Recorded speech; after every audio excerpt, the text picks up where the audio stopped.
ಅವರು ಹೇಳಿದ್ರು ಅಸೆಂಬ್ಲಿಯಲ್ಲಿ ಮಾತಾಡೋಕ್ಕೂ ಮೊದಲು ನಮ್ಮ ತಂದೆ ಹಾಗೂ ನಾವು ಪರಮೇಶ್ವರ್ ಅವರು ಮತ್ತೆ ಸಿಎಂ ಅವ್ರ ಹತ್ರ ಮಾತಾಡಿದ್ವಿ, ಅವ್ರ ಗೈಡೆನ್ಸ್ ನಂತರ ನಾವು ಅಸೆಂಬ್ಲಿಲಿ ರೈಸ್ ಮಾಡಿಸಿದ್ವಿ. ಇಲ್ಲ ಇಲ್ಲ ಯಾವುದೂ ಇಲ್ಲ, ನಮ್ಮ ಹತ್ರ ಏನು ಮಾತಾಡಲಿಲ್ಲ. ಅವ್ರು ಮಾತಾಡಿಲ್ಲ, ರಾಜಣ್ಣ ಅವರು ಮಾತಾಡಿಲ್ಲ.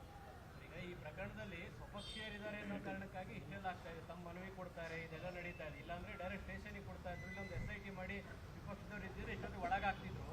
ಸ್ವಪಕ್ಷದವ್ರು ಇರೋದಕ್ಕೆ ಇಷ್ಟೆಲ್ಲ ಹೈಡ್ರಾಮಾ ಆಗ್ತಾ ಇದೆ ಅಂತ ಅದೇನು ಗೊತ್ತಿಲ್ಲ ನನಗೆ. ಸರ್, ಈಗ ಟೈಮ್ ಲಿಮಿಟ್ ಏನಾದ್ರು ಇದೆಯಾ ಸರ್ ಈ ಕೇಸ್? ಹೊರತುಪಡಿಸಿ 48 ಜನ ಇದ್ದಾರೆ ಅಂತ ಹೇಳಿದ್ರು. ಹಾಗಾಗಿ ಈ ಪ್ರಕರಣವನ್ನ ಸ್ಥಳೀಯ ಹಂತದಲ್ಲಿ ಈಗ ರಾಷ್ಟ್ರ ಮಟ್ಟದ ನಾಯಕರು ಇದ್ದಾರೆ ಅಂತ ಹೇಳಿದ್ರಿ, ಕೆಲವು ಜಡ್ಜಸ್ ಹೆಸರು ಸಹ ಹೇಳ್ತಾ ಇದ್ದಾರೆ. ಜಡ್ಜಸ್ ಹೆಸರು ಯಾರು ಹೇಳಿದ್ದೀನೇನ್ರಿ? No no no no no let me clarify. Judges ಇದ್ದಾರೆ ಅಂತ ನಾನು ಹೇಳಿದ್ದೀನಿ ಎಲ್ಲಾದರೂ? ಹೇಳಿ. ಸುಮ್ಮನೆ ಎಲ್ಲ ನೀವೇ ಕಲ್ಪನೆ ಮಾಡಿಕೊಂಡು ಜಡ್ಜಸ್ ಇದ್ದಾರೆ ಅಂತ ಹೇಳಿದ್ರು ಅಂತ ಹೇಳಿ ತೋರಿಸಿ ಎಲ್ಲಿ ಹೇಳಿದ್ದೀನಿ ನಾನು? ಇನ್ಫ್ಯಾಕ್ಟ್ ನಾನು ಜಡ್ಜಸ್ ಇದ್ದಾರೆ ಅಂತ ಹೇಳಿ ನೀವು ಯಾವುದೋ ಒಂದು ಪತ್ರಿಕೆಯಲ್ಲಿ ಬಂದಾಗ 3 days or 4 days ಬ್ಯಾಕ್ ನಾನು ಕೋಲಾರದಲ್ಲಿ ದಿನ ಮಾಡಿ ಹೇಳಿದ್ದೀನಿ. ನಾನು ಇನ್ಸ್ಪೈಟ್ ಆಫ್ ದಟ್ ಜಡ್ಜಸ್ ಇದ್ದಾರೆ ಅಂತ ಹೇಳಿದ್ರೆ ಜಡ್ಜಸ್ ಇದ್ದಾರೆ ಅಂತ ಹೇಳು.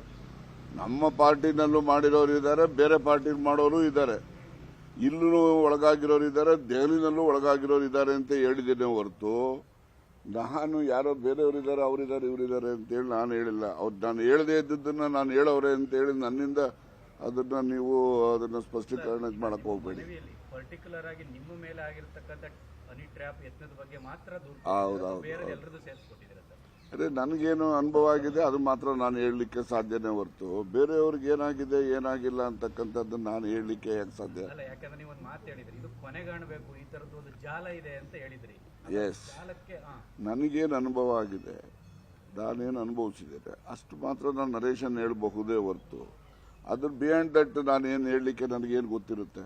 ಉಲ್ಲೇಖ ಮಾಡಿ ನೀವು ಸರ್, ಬೇರೆ ಯಾರು ಉಲ್ಲೇಖ ಮಾಡಿಲ್ಲ. ಹಾಗೆ 48 ಹೆಚ್ಚು ಜನರು ಆಗಿದೆ ಅಂತ ಉಲ್ಲೇಖ ಮಾಡಿ ತಾವು ಈ ಪ್ರಕರಣ ಆಗಿದೆ ಸಿಲುಕಿರುವಂತ ಬೇರೆ ಯಾರು ಈ ಒಂದು ವಿಷಯವನ್ನ ಇದುವರೆಗೆ ರೈಸ್ ಮಾಡಿಲ್ಲ, ದೂರು ಕೊಟ್ಟಿಲ್ಲ. ಹಾಗಾಗಿ ನೋಡಪ್ಪ, ಇಟ್ ಇಸ್ ಆಲ್ ರೈಟ್ ಕೇಳಿ. ಇದೇ ಫಸ್ಟ್ ಟೈಮ್ ನಡೆದಿರೋದು. ಎಷ್ಟಾಗಿದ್ದಾವೆ, ಎಷ್ಟು ಜನ ಅಲ್ಲಿ ನ್ಯಾಯಾಲಯಗಳಲ್ಲಿ ಸ್ಟೇ ತಗೊಂಡಿರೋರು ಎಷ್ಟು ಜನ ಇದ್ದಾರೆ? ನನಗಿಂತ ಜಾಸ್ತಿ ನಿಮ್ಮ ಹತ್ರ ಮಾಹಿತಿ ಇದ್ದಾವೆ.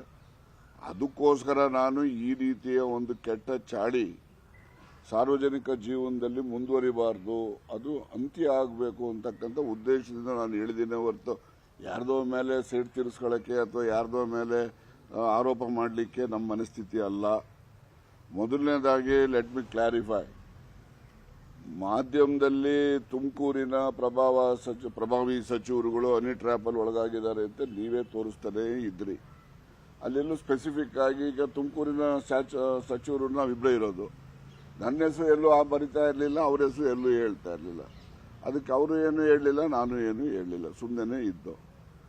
ಯಾವಾಗ ವಿಧಾನಸಭೆಯಲ್ಲಿ ಪ್ರಸ್ತಾಪ ಮಾಡಿದ್ದು ಹಿಂದಿನ ದಿವಸ ಸುನೀಲ್ ಏನು ಮಾತಾಡಿದ್ರು, ಈ ಥರ ನಡೀತಾ ಇದೆ ಅಂತೇಳಿ ಮಾಧ್ಯಮದಲ್ಲಿ ಬರ್ತಾ ಇದೆ, ಇವರು ಇಂಟೆಲಿಜೆನ್ಸ್ನವ್ರು ಏನು ಮಾಡ್ತಾ ಇದ್ದಾರೆ, ವೈಫಲ್ಯ ಸರ್ಕಾರದ್ದು ಅಂತೇಳಿ ಟೀಕೆ ಮಾಡೋದು. ಅವ್ರು ಯಾರ ಹೆಸರು ಹೇಳಲಿಲ್ಲ.